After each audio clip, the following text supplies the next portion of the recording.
So today we're going to talk about a slightly different way of taking rhododendron cuttings.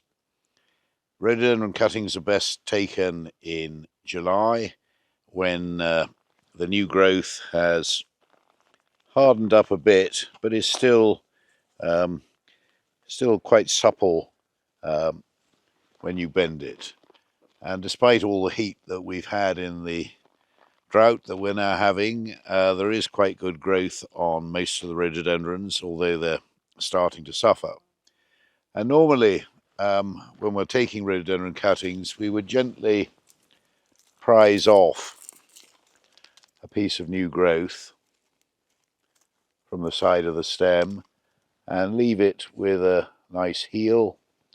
And actually, if we were going to collect rhododendron cuttings quickly, we would look to see where there were more than one bit of growth, and then we'd have a couple of nice new cuttings taken with nice heels, which we would trim off, preferably with a knife, but I'm just going to do this quickly with a pair of secateurs, leaving a heel, and we go and dip that in hormone rooting powder and put it in the mist bench. So that's a conventional way of doing rhododendron cuttings, but now let's look at a slightly different proposition. So here we've got a plant, a very mature and established plant of Rhododendron Cornish Red. And in the spring we gave it a haircut because it was coming out over the path. And you can see that it's got remarkable new growth coming from where it was cut back. In fact, you've got two sets of new growth coming on some places on it. So what we're going to do is actually remove the cuttings from the old stem. If I just remove a leaf or two, you can see a little bit better what we're going to try and do. So these are new growth cuttings, but they're not new growth cuttings coming from conventional plant. They're new growth cuttings from the old dead wood.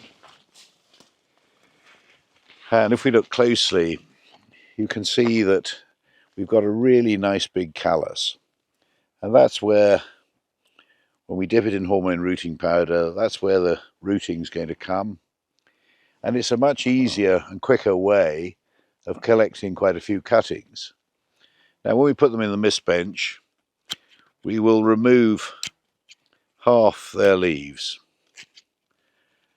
And that seems a bit cruel and a bit abrupt. But actually what we're doing is saying to this cutting, when you get in the mist bench, put your energy into developing roots and a new root system, and not into worrying too much about your leaves. In fact, we'll even take off a few of the lower leaves to produce the ideal cutting.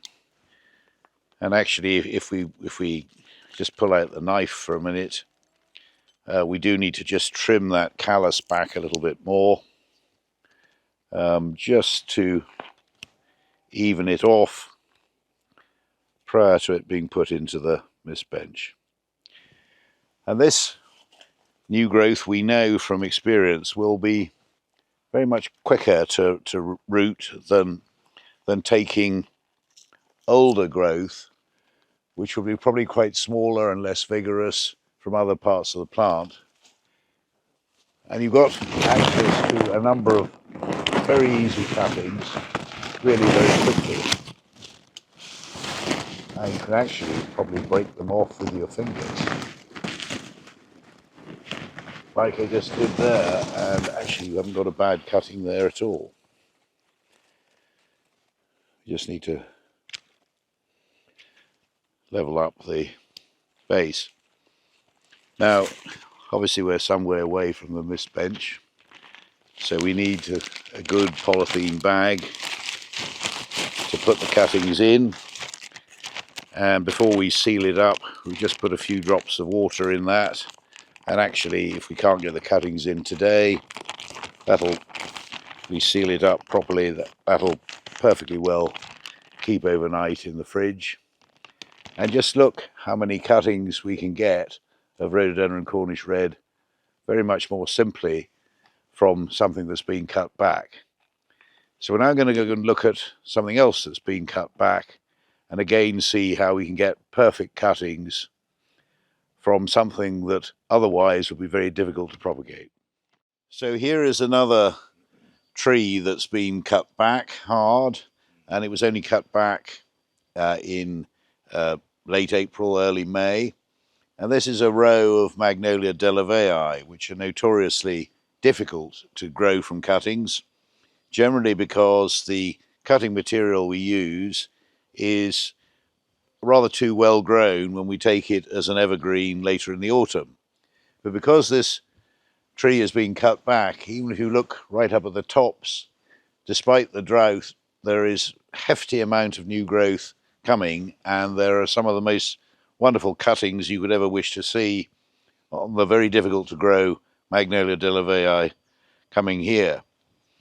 And again, you can just about break off the cuttings with your fingers. And if we just again chop the leaf in half and dip that in rooting powder, you've got an absolutely perfect cutting. And when you look closely, you've got loads more cuttings here, all ready for the taking. And look there, and look here, and maybe look down here, and you see you've got multiple cuttings coming from one point of new growth. And everywhere we look, there are really good cuttings, which will, I think, because it's been so dry, I think when we put them in a environment on the mist bench with mist coming over the cuttings, you know, whenever they dry out, I think we'll create the perfect conditions to encourage new growth and a dramatic take in young plants in what is very difficult to grow. Again, pop them in the bag, and pop in a little bit of water in with them before you get them back to the mist bench. But again, you can see how something that's been cut back hard has produced exactly the sort of new growth that you need for cuttings taken in the middle of the summer. And that's something perhaps well worth a little bit more thought as we go around the garden collecting rhododendron cuttings and magnolia cuttings up for the Burncoos propagating department, and almost an argument for cutting some things back harder than you might want to, just to stimulate the new growth.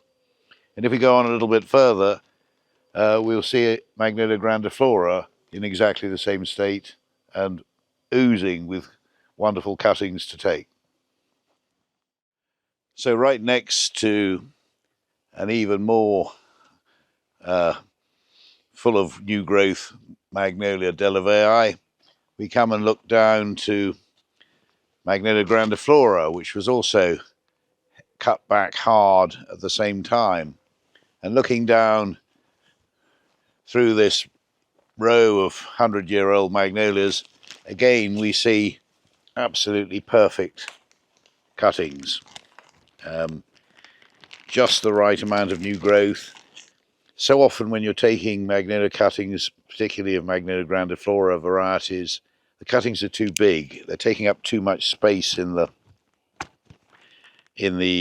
mist bench, whereas these cuttings are young and vigorous and exactly in the state that you would want a magnolia cutting to be, to root away quickly and grow away quickly. And when we look down through here, it wouldn't take very many minutes to get 40 or 50 cuttings. And again, it's a simple and easy way of getting a lot of cuttings in exactly the right condition from a plant that's been cut back.